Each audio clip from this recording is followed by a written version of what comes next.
Are you recording? Go. Okay. Hello, Finance Club and our international friends. This is our presentation on the GFC, or the Great Financial Crisis.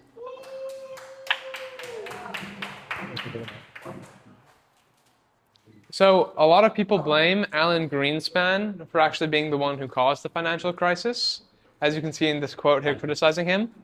And this is Alan Greenspan. And the reason he kept these interest rates so low is because his ideology was that derivatives, which is like options trading, would price everything.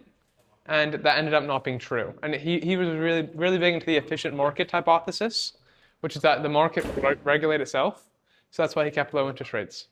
People often describe him as an artist, because the way he changed interest rates weren't really based on statistics so much as his own intuition, which ultimately caused the Great Financial Crisis. And he's one of 25 people to blame. On the other side of the coin is Ben Bernanke, who's often credited with avoiding a Great Depression style event with quantitative easing. And can anyone tell me what quantitative easing is? What is it? Fish? What is quantitative easing? Quantitative easing. Yeah. Well, it's actually explained later in the slide. It is explained later in slides. But quantitative easing is when the Fed, which is like the government they control monetary policy. They buy a lot of safe long-term assets, and that forces investors to go into other assets like equities and bonds, and it rises the price of those things, which there's a word for it, which is like balance sheet rebalancing. And quantitative easing is what Ben Bernanke did, and it's kind of similar to Keynesian economics, for those of you who are learning about that right now, in that the government is kind of injecting money into the economy, although this is a bit more indirect. And Ben Bernanke won the Nobel Prize. Okay. Remember Morgan. Let's just play. This is the video. And pause the video. All right, well, that's the video. Is it not working? Caleb. Okay. Wait, is this the first one? No. Are you on, Victor? Mattia will now explain that video in more detail. Yeah, I'll explain the video and what actually went down during the Great Financial Crisis. So it all started when the government wanted Americans to buy more homes or to all have homes. And they did this, or they enabled this, by banks giving out mortgages for extremely low interest rates. This means people could buy homes by putting down not a lot of money, and then they wouldn't have to pay a lot of money over a long period of time.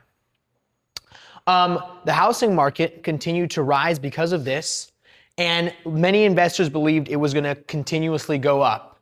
This caused them to buy more homes because of or some people just bought one home, but other people would buy multiple homes, sell them, and there would be low interest rates involved.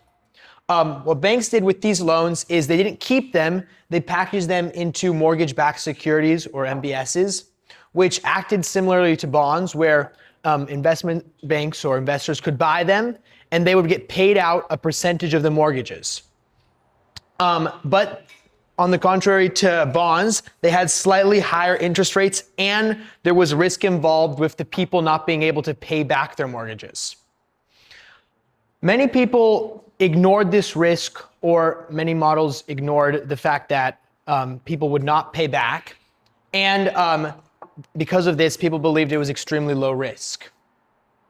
It also looked diversified because these mortgages were based in places all over America.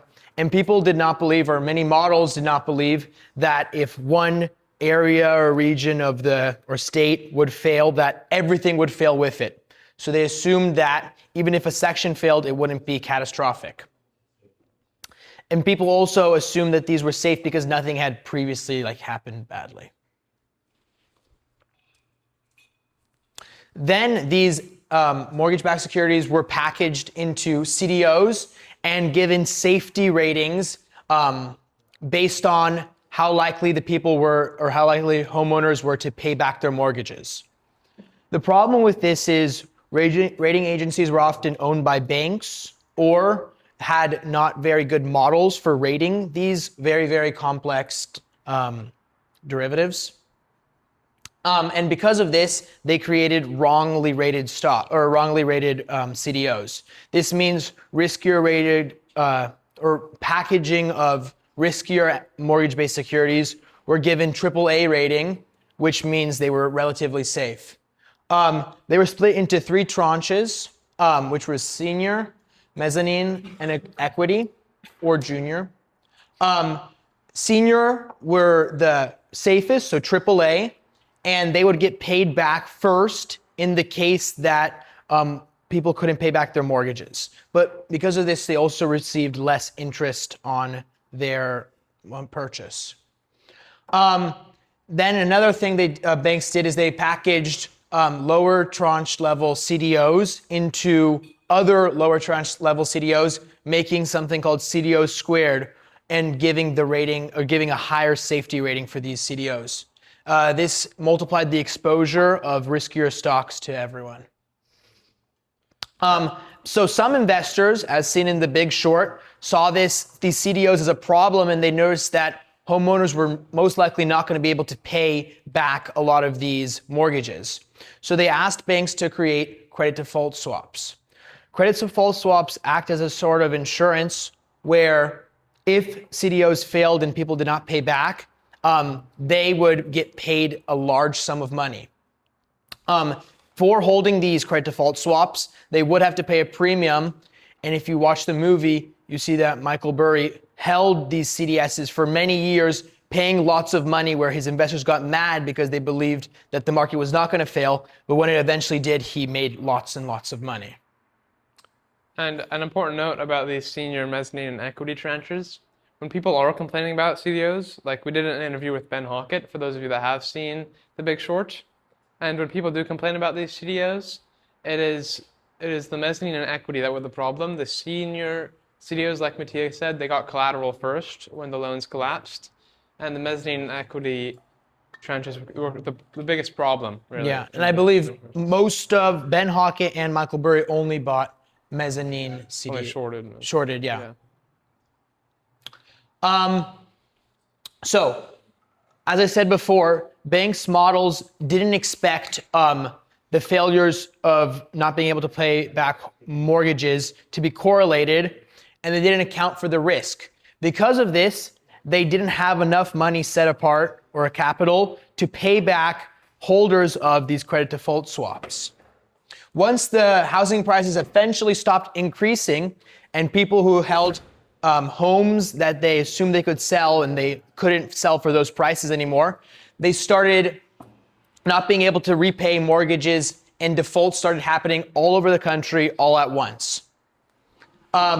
This caused many mortgage-backed securities and CDOs to be worth very little, and banks holding this lost a ton of money.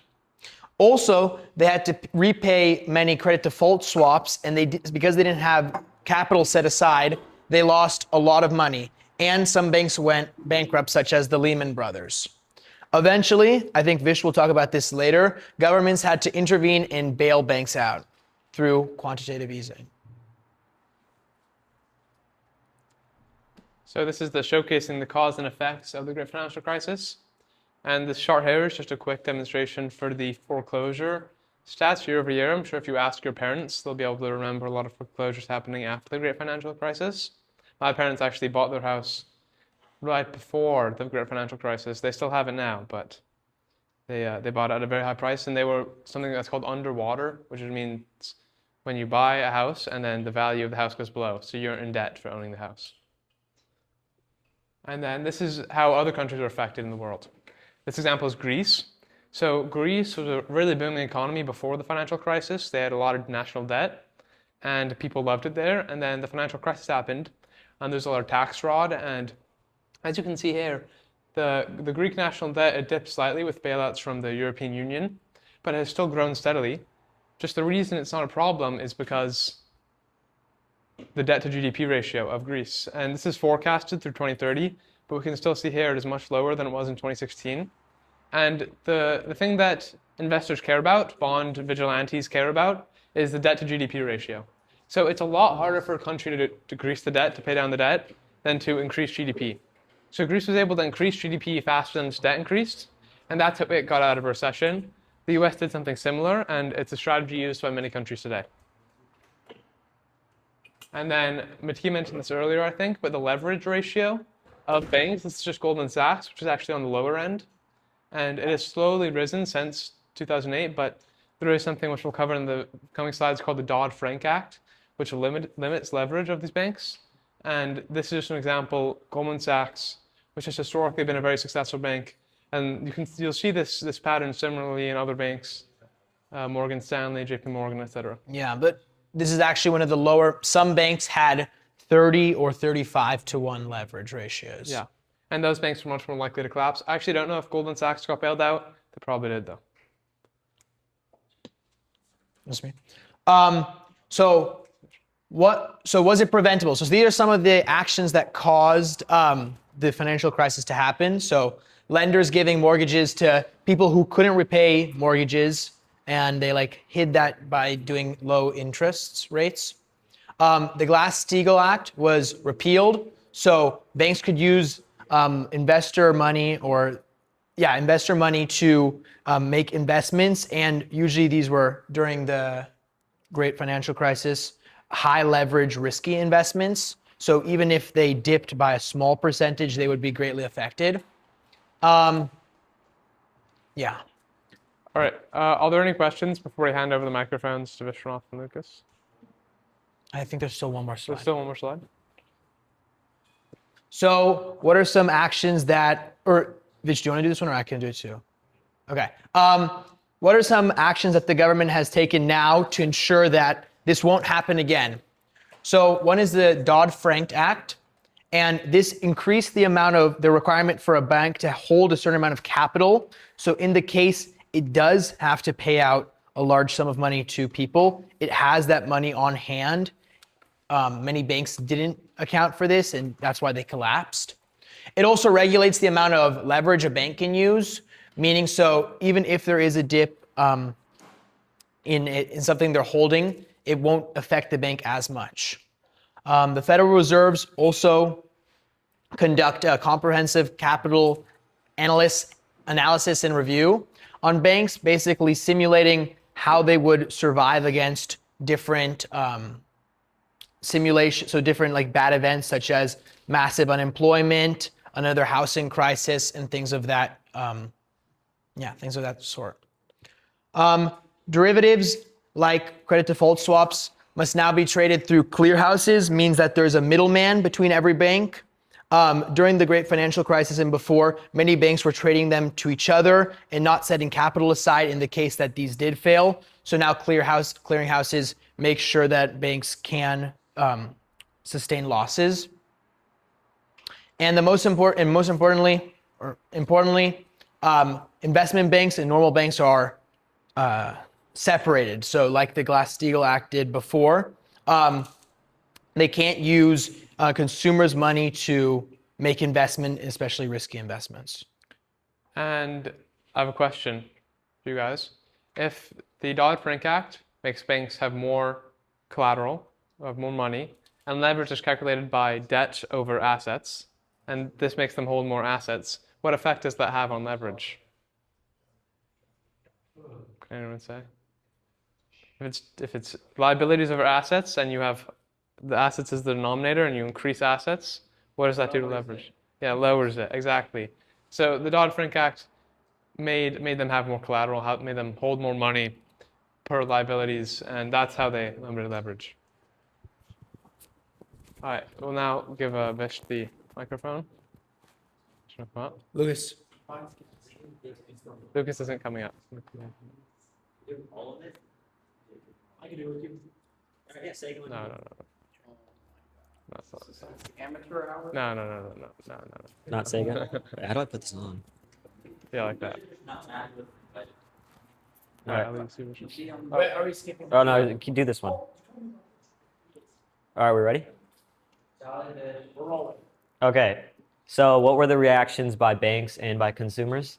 So once I think Obama became the president right during the financial crisis. So these are some of the things he passed. We heard about the Dodd-Frank Act, and that increased reserves for all the banks to have. And as Theo explained, it reduced the liability for banks. The Economic Stabilization Act, it was a lot of different acts put into one, but essentially it just gave more bailouts to banks instead of like really financially helping consumers. So it shows that the government was really supporting banks more than the average person. Stress tests. So stress tests are when the Federal Reserve they make a worst case scenario, and so what they're trying to see is, are banks able to withhold and live through that stress. So if they're not, then they're going to go through some like processes. They don't get to do risky trades, and they're supposed to like keep more money than spend. And then quantitative easing. So as Theo explained, Federal Reserve is doing this right now to combat inflation, or I think they stopped a while ago, but it's basically buying bonds and trying to lower interest rates. And yeah, so that's what happened with the banks and the government. And so what happened to consumers is they were pretty angry that all these things happened, and they began the Occupy Wall Street movement because they felt that they were cheated, that the banks were getting more leeway than the consumers. And a lot of people lost homes through foreclosures. Lots of people suffered during this time. And after 2008, most households started focusing on paying back mortgages rather than letting the expenses rise, as said by the Federal Reserve of New York. Well said, Vish. And some of the members in our club have had this idea in the past to buy watches with loans. And we just want Vish is here to dispel that. He made a quick presentation. Go ahead, Vish. So guys, should we buy a watch with loans? No. No. Show the next slide. What's your idea? All right, guys, please don't do this. Why should we not buy watches with loans? Watches are a depreciating asset. When you take out a loan, you're probably not going to be able to pay that back with the cost of the watch. And if you really do want to buy a watch, you should probably just save up. There's no point in taking out a loan. The watch will not disappear. And most loans are at a pretty high interest rate, and watches don't appreciate that fast. So if the watch does appreciate, it would not appreciate that fast. So you are making a losing bet here. And so just like cars, the moment you start driving one, 99% of the time, it's going to lose its value. That's Big X the plug and his watch. Do you want to come up I here? have one question. Okay. So why do so many wealthy families still do that? Businessmen do buy watches. With loans? They're not buying it with a loan. They're not buying phones, okay. Yes. Yeah. Did he buy the watch with the loan? Nah, Big X the plug is he's pretty And financially if smart. Big X Yeah. the plug did buy it with a loan, it was an investment because it's for his image. Yeah, So you it's know, not so bad. I'm sure it would sell for more because Yeah. it's Big X. Questions, preguntas, Read them all. cuestiones, des questions. You don't pronounce that. You said the Latin wrong. Oh. Questiones. Yo me ONT. If anyone can say every language, they pick what snacks are here next time. I think they all say question. No, but every language. Every language. Okay, I'm gonna turn the camera Okay. on. Yeah. Wait, Mateo.